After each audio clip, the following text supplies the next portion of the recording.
تھوڑے سے صحابہ تھے اور فتح پا گئے. آج لاکھوں مسلمان ہیں، لاکھوں فوجیں ہیں، لیکن آج غزہ پکار رہا ہے.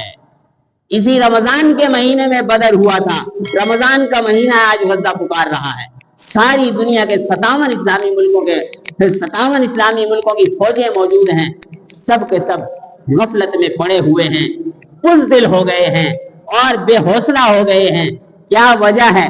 حالانکہ ہتھیار موجود ہیں، اسباب موجود ہیں، ایٹمی طاقت ہے، سب کچھ کے ہوتے ہوئے جرت نہیں ہے کافروں کی آنکھوں میں آنکھیں ڈالنے کی. کیا وجہ ہے؟ اسباب ہیں، ایمانی قوت نہیں ہے. 17 رمضان مبارک 2 ہجری کو غزوہ بدر ہوا. غزوہ بدر اسلام کی تاریخ میں ایک بہت ہی عظیم الشان معرکہ ہے اور بہت ہی عظمت والا ہے. قیامت تک ایسا کوئی معرکہ نہیں ہوگا، نہ اس سے پہلے ہوا نہ اس کے بعد، کیونکہ یہ وہ معرکہ ہے کہ اس میں شریک ہونے والوں کے لیے اللہ تعالی نے کیا فرمایا؟ اعملوا ما شئتم فقد غفرت لکم. اب تم جو چاہے کرو، اب تم جو چاہے کرو، میں نے تمہارے سارے گناہ معاف کر دیے. جو غزوہ بدر میں شریک ہوئے ان کو وہ خوشخبری ملی جو ان سے پہلے والوں کو کسی کو نہیں ملی، نہ ان کے بعد والوں کو ملی. اعملوا ما شئتم فقد غفرت لکم. تم جو چاہے کرو، میں نے تمہیں بخش دیا. اسلام کا ایسا عظیم شان معرکہ، اس میں شریک ہونے والے اتنے فضیلت والے، ان کے لیے حضور پاک صلی اللہ علیہ وسلم نے وہ گواہی دی جو ان کے علاوہ اور کسی کے لیے نہیں. اس موقع پر آپ صلی اللہ علیہ وسلم نے اللہ کی بارگاہ میں کیا کہا؟ آپ نے فرمایا اللہم انک ان تہلک ہذہ العصابۃ فلا تعبد ابدا. اے اللہ اگر یہ مٹھی بھر جماعت اگر یہ ہلاک ہو گئی تو پھر تیرا کوئی نام لینے والا نہیں رہے گا.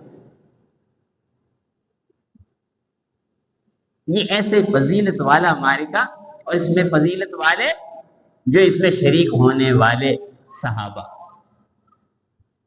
میرے محترم بزرگ اور دوستو، اس کا پس منظر کیا ہے؟ حضور پاک صلی اللہ علیہ وسلم نے 13 سال مکہ میں اسلام کی محنت فرمائی. آپ صلی اللہ علیہ وسلم کو اور آپ کے صحابہ کو ستایا گیا. آخر ایک دن آیا کہ آپ اور آپ کے صحابہ ہجرت فرما گئے، مدینہ تشریف لے گئے. اب یہاں مدینہ پہنچے، یہاں اللہ نے سکون نصیب فرمایا، ان تکلیفوں سے جان چھوٹ گئی. مشرکین مکہ کو یہ بات برداشت نہیں تھی کہ مسلمان آرام سے امن و امان کے ساتھ مدینہ میں رہیں. تو مشرکین مکہ نے کیا کام کیا؟ انہوں نے سارے مکہ والوں کا مال جمع کیا، ایک تجارتی قافلہ ملک شام بھیجا، وہاں سے کمائی کر کے لائیں، وہاں سے ہتھیار خرید کے لائیں اور پھر مسلمانوں کے ساتھ مقابلہ کیا جائے، ان کے ساتھ جنگ کی جائے، ان کو ختم کیا جائے. یہ ان کا منصوبہ. سارے مکے والوں نے اپنا مال دے کر اس تجارتی قافلے کو ملک شام بھیجا. ابو سفیان کی قیادت 40 افراد کا یہ قافلہ ملک شام گیا اور پھر وہاں سے کما کر لایا اور بہت سارے ہتھیار لایا اور بہت سارا مال و اسباب لایا. مدینہ کے پاس سے یہ گزرا. حضور پاک صلی اللہ علیہ وسلم کو پتہ چلا تو آپ صلی اللہ علیہ وسلم نے صحابہ سے مشاورت کی کہ یہ قافلہ تمہارے پاس سے گزر رہا ہے، اس قافلے کو روکتے ہیں. یہ جو مال و اسباب ہمارے خلاف استعمال ہوگا، یہ جو ہتھیار ہمارے خلاف استعمال ہوں گے، تو ابھی سے اس قافلے کو روک لیا جائے، مشرکین مکہ کی معیشت کو ابھی سے کمزور کر دیا جائے. نہ ان کے پاس اسباب ہوں گے، نہ یہ ہمارے خلاف استعمال ہوں گے. اور دوسرا، یہ جو مسلمان تھے یہ اپنا سب کچھ چھوڑ کر مکہ آئے تھے. مکے والوں نے ظلم و ستم کیا تھا، انہیں ان کے گھروں سے نکالا گیا، یہ اپنے گھر چھوڑنے پر مجبور ہوئے. ان کا مال و اسباب وہاں رہ گیا تو ان کو حق تھا. تو حضور پاک صلی اللہ علیہ وسلم نے صحابہ سے مشورہ کیا اور آپ صلی اللہ علیہ وسلم مشاورت کے بعد آپ نے صحابہ سے فرمایا کہ چلو چل کر اس قافلے کو روکتے ہیں. 313 صحابہ حضور پاک علیہ السلام کے ساتھ روانہ ہو گئے. 2 اس میں گھوڑے 70 اونٹ اور 8 تلواریں 6 زریں. مختصر کیونکہ 40 افراد کے قافلے کو روکنا تھا 40 افراد کے قافلے کو روکنا تھا. چل پڑے. ادھر ابو سفیان جو اس قافلے کا قائد تھا, اس کا لیڈر تھا, ابو سفیان کو بھی یہ فکر تھی کہ کہیں ہمارے قافلے کو روک نہ لیا جائے, کہیں مسلمان ہمارے قافلے پر حملہ نہ کر دیں. تو ابو سفیان نے بھی سنگن لینا شروع کی. ایک کنویں کے پاس پہنچا, وہاں دیکھا اونٹوں کی مینگنی لید وغیرہ پڑی تھی. اس نے اٹھائی, اس کو توڑا, اس میں سے کھجور کی گٹھلی نکلی. بہت ذہین اور ہوشیار آدمی تھا ابو سفیان. گٹھلی سے پہچان گیا کہ یہ مدینے کے کھجور کی گٹھلی, اور سیدھی سی بات ہے کہ مدینے والوں کے اونٹ ہیں اور مدینے میں کون ہے؟ مسلمان ہیں. سمجھ گیا کہ مسلمان ہمارے قافلے کو روکنے کے لیے آ گئے. تو فوری طور پر اس نے ایک کام تو یہ کیا کہ ایک تیز رفتار سوار کو مکہ روانہ کیا, مکے والوں کو جا کر اطلاع کرتے کہ مسلمانوں نے تمہارا قافلہ لوٹ لیا. دوسرا اس نے یہ کیا کہ اپنا راستہ تبدیل کیا اور سمندر کے ساتھ ساتھ سفر شروع کیا مکہ کی طرف, تاکہ مسلمانوں کے ساتھ ٹکراؤ نہ ہو. حضور پاک صلی اللہ علیہ وسلم اور آپ کے صحابہ چلے, قافلہ بچ کر نکل گیا, اور وہ گھڑ سوار تیز رفتار مکہ پہنچا. اس نے مکہ میں اعلان کر دیا. مکے والوں کو جیسے ہی پتا چلا, سارے مکے والے غصے سے بھر گئے. ابو جہل جو مکے کا سردار تھا, اس نے سب کو جوش دلایا کہ وہ مسلمان جنہیں کل کوئی حیثیت نہیں دیکھتے تھے, اور جو مسلمان تمہارے سامنے جن کی کوئی طاقت نہیں تھی, آج ان میں اتنی جرأت اور طاقت ہو گئی ہے کہ تمہارا قافلہ لوٹ رہے, چلو مسلمانوں کے ساتھ لڑنے کی. تو مکے والے سارے کے سارے تیار ہو گئے اور 1000 افراد کا مسلح لشکر مسلمانوں سے مقابلے کے لیے چل پڑا. ادھر وہ لشکر روانہ ہوا, ادھر ابو سفیان خیریت سے مکہ پہنچ گیا. جیسے ہی مکہ پہنچا, اس نے پیچھے اطلاع بھیجی کہ اب واپس آ جاؤ, لڑائی کرنے کی ضرورت نہیں ہے, ہم خیریت سے پہنچ گئے. ابو جہل کو بھی کچھ لوگوں نے سمجھایا کہ جنگ کرنے کی ضرورت نہیں ہے, وہ ہمارے اپنے ہی ہیں, ہمارے ہی رشتہ دار ہیں, ہمیں جنگ کرنے کی کیا ضرورت ہے, ہمارا جو مسئلہ تھا وہ حل ہو گیا. لیکن ابو جہل تکبر سے بھرا ہوا, اس نے کہا نہیں, ہم ان مسلمانوں کو مزہ چکھائے بغیر اب واپس نہیں ہیں. چنانچہ اس کا لشکر بدر کے مقام پہنچ گیا. حضور پاک صلی اللہ علیہ وسلم اور آپ کے صحابہ, آپ صلی اللہ علیہ وسلم کو جب یہ صورتحال معلوم ہوئی, آپ نے صحابہ کو بٹھا کر مشورہ کیا کہ بتاؤ, ہم تو نکلے تھے قافلے کو روکنے کے لیے, 40 افراد کا وہ قافلہ تھا, تو قافلے کو روکنا تھا, اس کے لیے ہم نے کوئی تیاری بھی نہیں کی, بتاؤ اب کیا کرنا چاہیے. سیدنا ابو بکر صدیق رضی اللہ تعالیٰ عنہ کھڑے ہوئے, عرض کیا یا رسول اللہ, ہمارے ماں باپ آپ پر قربان, آپ جو ہمیں حکم دیں گے ہم آپ کی اطاعت کریں. آپ نے فرمایا بیٹھ. آپ نے پھر مشورہ مانگا. سیدنا فاروق اعظم رضی اللہ تعالیٰ عنہ کھڑے ہوئے, یا رسول اللہ, ہمارے ماں باپ آپ پر قربان, جو آپ ہمیں حکم دیں گے ہم آپ کی اطاعت کریں گے. آپ نے فرمایا بیٹھ. مقداد ابن اسود رضی اللہ عنہ کھڑے ہوئے, یا رسول اللہ, ہمارے ماں باپ آپ پر قربان, جو آپ ہمیں حکم کریں گے ہم آپ کے حکم کی تعمیل کریں گے, ہم واپس نہیں جائیں گے, ہم آپ کے آگے پیچھے دائیں بائیں ہم لڑیں. آپ نے فرمایا بیٹھ. آپ نے پھر مشورہ مانگا تو انصار سمجھ گئے کہ حضور پاک صلی اللہ علیہ وسلم ہماری رائے معلوم کرنا چاہتے ہیں۔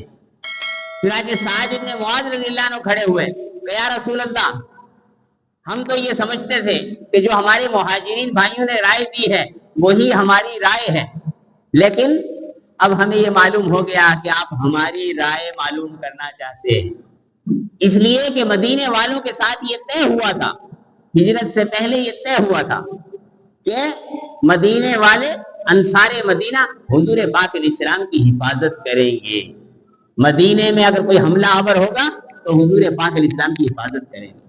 تو معاہدہ ہوا تھا مدینے کے اندر حفاظت کرنے کا، اور اب تھے مدینے کے باہر۔ تو کہا یا رسول اللہ، ہم آپ پر ایمان لائے، ہم نے آپ کی خبروں کی تصدیق کی، یا رسول اللہ آپ ہمیں جو حکم دیں گے ہم تیار ہیں، جس سے چاہیں جوڑ دیں، جس سے چاہیں توڑ دیں، جس سے آپ ہمیں جنگ کرنے کا حکم دیں گے ہم جنگ کریں گے۔ اگر آپ ہمیں حکم دیں پہاڑ سے کود پڑیں، پہاڑ سے کود پڑیں گے، اگر آپ ہمیں حکم دیں سمندر میں کود پڑیں، ہم سمندر میں کودنے کے لیے تیار ہیں، اگر آپ ہمیں حکم دیں یمن کی بستی برق الغماد تک جانے کے لیے تو ہم وہاں بھی جانے کے لیے تیار ہیں۔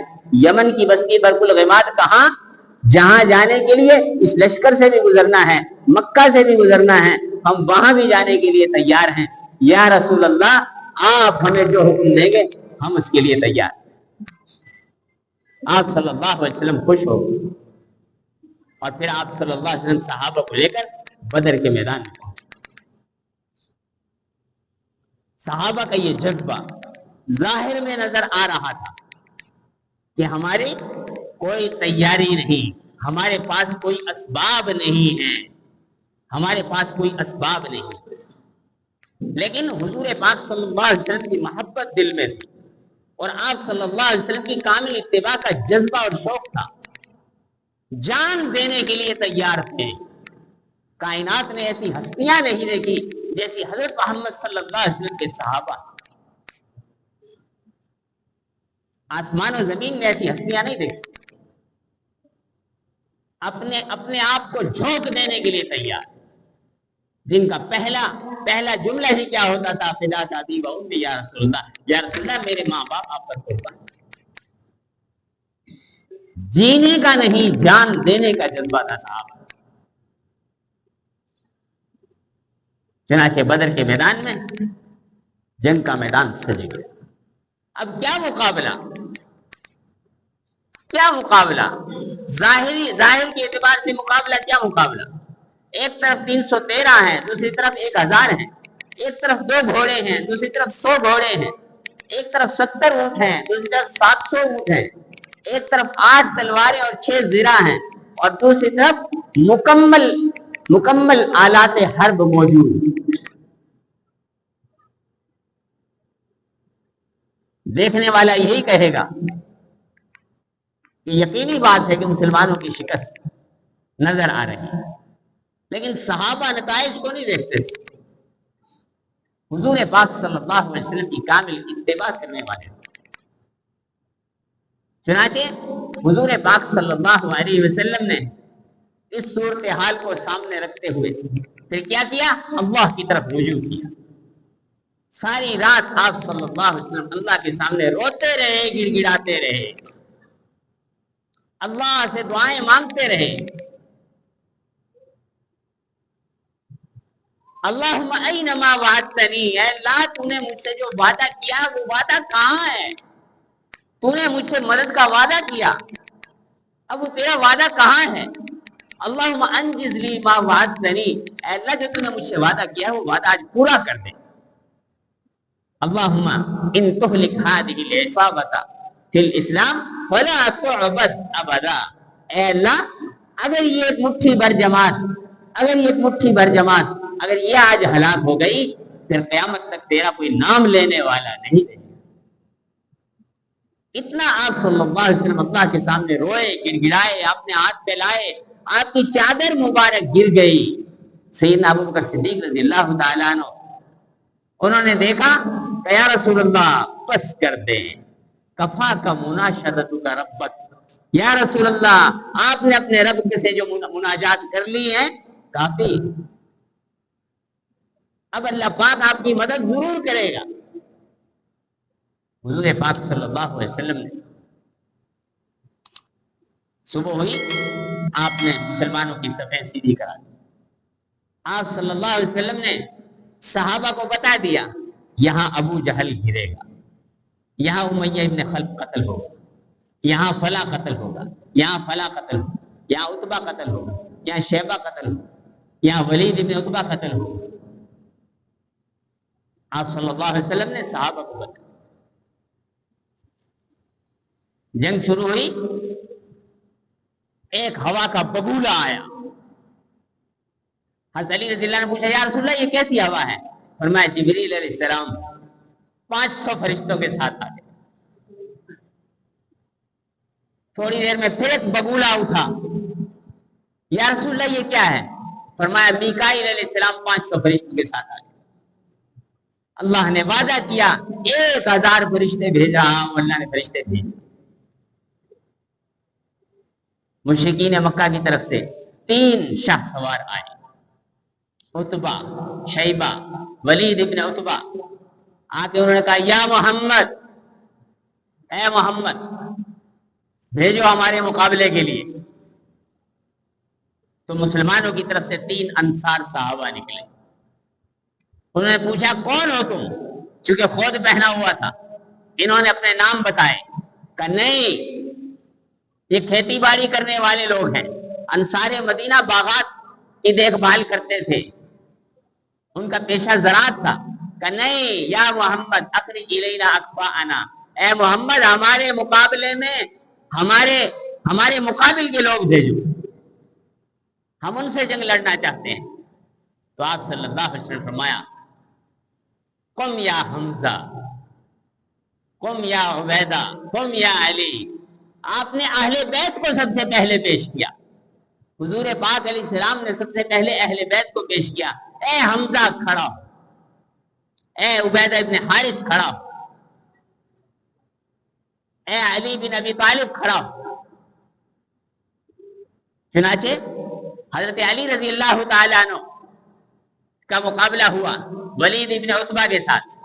حضرت علی رضی اللہ عنہ نے ایک وار کیا، اس کی گردن کٹ دی۔ حضرت حمزہ رضی اللہ تعالیٰ ان کا مقابلہ تھا عتبہ کے ساتھ، انہوں نے ایک وار کیا، اس کی بھی گردن کٹ دی۔ حضرت عبیدہ رضی اللہ تعالیٰ عنہ یہ عمر میں زیادہ تھے، ان کا مقابلہ شیبہ سے ہوا، شیبہ نے وار کیا، ان کی ٹانگ کٹ گئی۔ اور پھر حضرت حمزہ رضی اللہ عنہ، حضرت علی رضی اللہ تعالیٰ عنہ یہ فارغ ہو چکے تھے، انہوں نے مل کر حملہ کیا، شیبہ کی بھی گردن اڑا دی۔ ابو جہل نے دیکھا یہ کیا ہوا، ہمارے 3 آدمی گئے، تینوں قتل ہو گئے۔ اس نے کہا انہوں نے جلدی کی ہے، چلو حملہ کر دو، حملہ کر دو۔ ادھر سے مشرکین مکہ نے حملہ کیا، ادھر سے مسلمانوں نے حملہ کیا۔ اب لڑائی عجیب لڑائی تھی، یوم الفرقان کہا ہے اللہ نے اسے، حق اور باطل کے درمیان فرق کرنے والا دن کہا ہے غزوہ بدر کو، یوم الفرقان، فرق کرنے والا دن۔ عجیب لڑائی تھی، صحابہ کے مقابلے میں صحابہ کے رشتہ دار کھڑے تھے، ادھر باپ ہے ادھر بیٹا ہے، ادھر ایک بھائی ہے ادھر دوسرا بھائی ہے، ادھر چچا ہے ادھر بھتیجا ہے، ادھر ماموں ہے ادھر بھانجا ہے، سامنے رشتہ دار کھڑے ہیں۔ قربان جائیں حضور پاک صلی اللہ علیہ وسلم کے صحابہ پر کہ صحابہ نے یہ ثابت کر دیا کہ اللہ اور اس کے رسول کے ہم وفادار ہیں، اور کوئی رشتہ ہمارے سامنے کوئی حیثیت نہیں رکھتا۔ ہم نے اللہ اور اس کے رسول کے ساتھ وفاداری کر دی، سارے رشتے قربان ہیں۔ حضرت محمد صلی اللہ علیہ وسلم کے ساتھ ہم بے وفائی نہیں کر سکتے۔ چنانچہ مقابلہ ہوا، جنگ بھی، اللہ نے فرشتے اتارے۔ فرشتے اس سے پہلے بھی جنگوں میں اترتے تھے لیکن کبھی لڑتے نہیں تھے۔ اس جنگ میں فرشتوں نے قتال کیا۔ فرشتوں کو جنگ کرنی آتی نہیں ہے۔ قرآن کہتا ہے کہ ہم نے فرشتوں کو جنگ کرنا سکھایا، فرشتوں کو بتایا کیسے جنگ کرنی ہے۔ فَاضْرِبُوا فَوْقَ الْأَعْنَاقِ، ان کی گردنوں پر مارنا ہے۔ فَاضْرِبُوا مِنْهُمْ كُلَّ بَنَانٍ، ان کے ہاتھوں پر مارنا ہے۔ چنانچہ صحابہ فرماتے ہیں کہ بعض ایسا بھی ہوا بعض مرتبہ کہ ہم کسی کو قتل کرنے کے لیے تلوار اٹھاتے تھے اور ان کی گردن کٹ کے دور جا گئی. اور اللہ کی کیسی مدد آئی. حضرت عکاشہ رضی اللہ تعالیٰ عنہ لڑ رہے ہیں, ان کی تلوار ٹوٹ گئی. آپ صلی اللہ علیہ وسلم نے ایک ٹہنی پکڑائی, لو تم یہ پکڑو, اس کے ساتھ لڑو. وہ ٹہنی ہاتھ میں گئی, ہاتھ میں جاتے ہی تلوار بن. اللہ نے کیسے صحابہ کی مدد فرمائی کہ اللہ تعالیٰ نے صحابہ کو ان کا بڑا لشکر چھوٹا کر کے دکھایا, اور صحابہ کا چھوٹا لشکر انہیں مشرکین کو بڑا کر کے دکھایا. اور صحابہ پر اللہ نے نیند طاری کر دی. ایک نیند وہ ہے جو میدان جنگ میں آئے, یہ نیند سکینہ ہے. کیا ہے؟ سکینہ نازل ہو رہی ہے. ایک نیند وہ ہے جو کسی دینی مجلس میں آئے.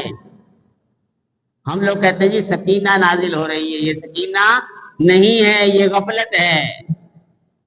اس وقت صحابہ پر اللہ نے نیند طاری کر دی تاکہ صحابہ کو سکون حاصل ہو جائے, پریشانی ان کی دور ہو جائے. حضرت ابو ہریرہ رضی اللہ تعالیٰ عنہ نے دیکھا. حضرت ابو ہریرہ رضی اللہ عنہ اس جنگ میں شریک نہیں تھے. حضرت ابو ہریرہ رضی اللہ عنہ بعد میں مسلمان ہوئے تھے. سب سے پہلی جنگ حضرت ابو ہریرہ رضی اللہ عنہ کی موتا کی جنگ تھی.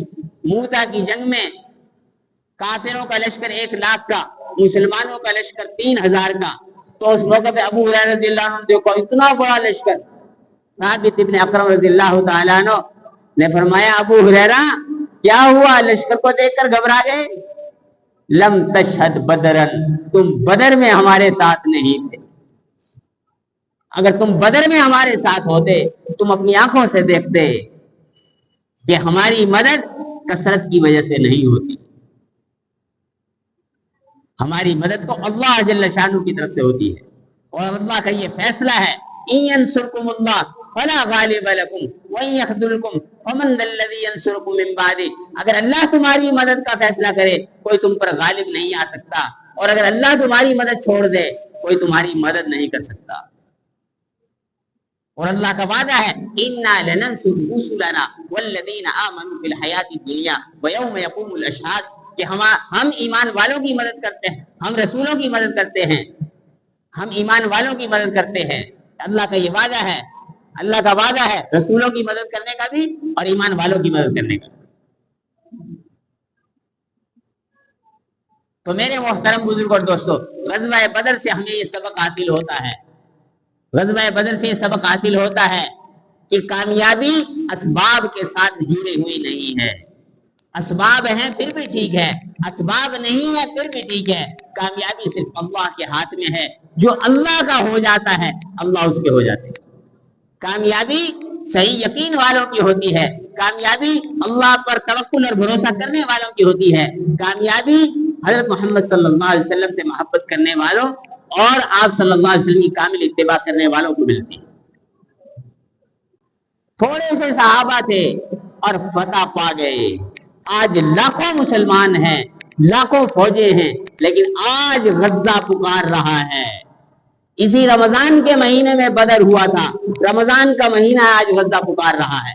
ساری دنیا کے 57 اسلامی ملکوں کی فوجیں موجود ہیں, سب کے سب غفلت میں پڑے ہوئے ہیں, بزدل ہو گئے ہیں اور بے حوصلہ ہو گئے ہیں. کیا وجہ ہے؟ حالانکہ ہتھیار موجود ہیں, اسباب موجود ہیں, ایٹمی طاقت ہے, سب کچھ کے ہوتے ہوئے جرت نہیں ہے کافروں کی آنکھوں میں آنکھیں ڈالنے کی. کیا وجہ ہے؟ اسباب ہیں, ایمانی قوت نہیں ہے, ایمانی جرت نہیں ہے, ایمانی غیرت نہیں. اس قدر خوف زدہ ہیں کہ کوئی فلسطین کا جھنڈا لہرا دے وہ برداشت نہیں ہوتا, کوئی اس کے لیے آواز اٹھا لے وہ برداشت نہیں ہوتا. آج مسلمان کا ساتھ دینے کے لیے تیار نہیں. غزوہ بدر ہمیں اس بات کا سبق دیتا ہے, اللہ ہمارے ساتھ ہوں گے ہمارے کام بنیں گے, اللہ ہمارے ساتھ نہیں ہوں گے ہمارے کام بگڑیں گے. اللہ مسلمانوں کے ساتھ ہوگا.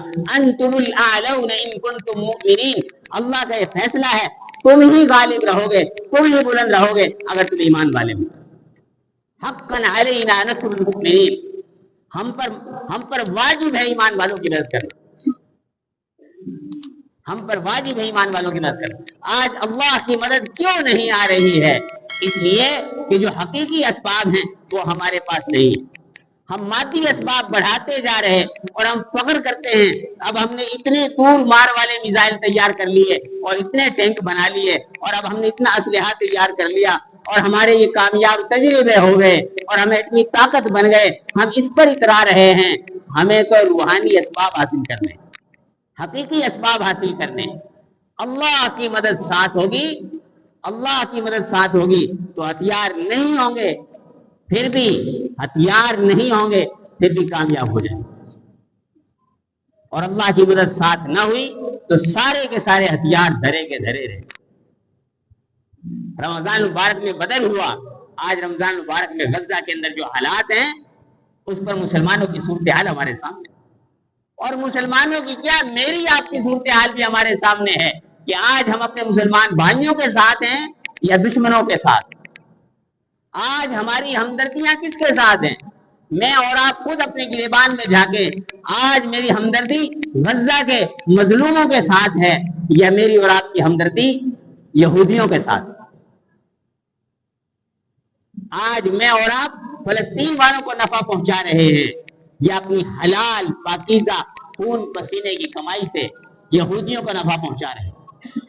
اگر ہم یہودیوں کی مصنوعات خرید رہے ہیں، اگر ہم یہودیوں کی مصنوعات خرید رہے ہیں تو آج ہم اس جنگ میں یہودیوں کے ساتھ کھڑے۔ فلسطین کے جو مظلوم مسلمان ہیں ان پر جو ظلم ہو رہا ہے، معصوم بچے جو شہید ہو رہے ہیں، اور میرے محترم بزرگوں جو تباہیاں ہو رہی ہیں، جو والدین دنیا سے جا رہے ہیں، شہید ہو رہے ہیں، بچے یتیم ہو رہے ہیں، ان میں میرا اور آپ کا حصہ ہے اگر ہم یہودیوں کی مصنوعات خرید رہے ہیں، ہم اپنے مال کے ذریعے سے نفع پہنچا رہے ہیں۔ آج ہم کہاں کھڑے ہیں؟ ہم اپنے مسلمان بھائیوں کے ساتھ کھڑے ہیں یا یہودیوں کے ساتھ کھڑے ہیں؟ مجھے اور آپ کو اپنا محاسبہ کرنا ہو، ہمیں اس بات کا عزم کرنا ہے کہ جو ہمارے بس میں ہے ہم اپنے فلسطینی بھائیوں کا ساتھ دیں، جو ہمارے بس میں ہے۔ ہماری خون پسینے کی حلال کمائی یہودیوں کی جیب میں نہیں جانی چاہیے، ہمارے پیسوں سے ہمارے مسلمان بھائیوں پر بم نہیں برسنے چاہیے، ان پر گولیاں نہیں برسنی چاہیے۔ میرے محترم بزرگوں، یہ ہماری ایمانی غیرت کا سوال ہے۔ اگر میرے باپ کی کوئی قتل کی کوئی سازش کرے، میں اسے ہتھیار خریدنے کے لیے پیسے دوں گا؟ اگر میری حقیقی اولاد کو، میری لاڈلی اولاد، میری آنکھوں کی ٹھنڈک اولاد کو قتل کرنے کی کوئی سازش کرے، میں اسے ہتھیار خریدنے کے لیے پیسے دوں گا؟ میرے گھر کو ڈھانے کے لیے کوئی سازش کر رہا ہو، میں اسے ہتھیار خریدنے کے لیے پیسے دوں گا؟ میں اس کا معاون بنوں گا؟ وہ بچے ہمارے بچے ہیں، وہ بچے ہمارے بچے ہیں، بچے سب کے سانجے، اور مسلمان تو سارے کے سارے ایک جسم کی مانند ہیں۔ اگر جسم کے ایک حصے کو تکلیف ہوتی ہے دوسرا حصہ محسوس کرتا ہے۔ تو میرے محترم بزرگ اور دوستوں، ہمیں اپنے مسلمان بھائیوں کا معاون بننا، ہمیں یہودیوں کا معاون نہیں بننا۔ اس رمضان کے مہینے میں میں اور آپ سارے کے سارے اس کی نیت کریں، عزم کریں کہ ہم حق کا ساتھ دیں گے، ہم حق کا ساتھ دیں گے، ہم اپنے مسلمان بھائیوں کے درد کو اپنا درد سمجھیں گے، اپنے مسلمان بھائیوں کی تکلیف کو اپنی تکلیف سمجھیں گے۔ واللہ فی عون العبد ما کان العبد فی عون اخیہ، اللہ اپنے بندے کی اس وقت تک مدد کرتا ہے جب تک وہ اپنے بھائی کی مدد کرتا ہے۔ المسلم اخو المسلم لا یظلمہ ولا یسلمہ، مسلمان کا بھائی ہے، نہ مسلمان اپنے بھائی پر ظلم کرتا ہے نہ ظالم کے حوالے کرتا ہے، نہ اس پر کسی کو ظلم کرنے دیتا ہے، نہ ہم خود ظالم بنیں گے نہ ظالموں کے معاون بنیں گے۔ اس لیے یہودی مصنوعات کا ہم بائیکاٹ کریں، اپنے فلسطینی بھائیوں کے لیے دعائیں کریں اور ان کے لیے حسب توفیق ان کی مالی معاونت کریں۔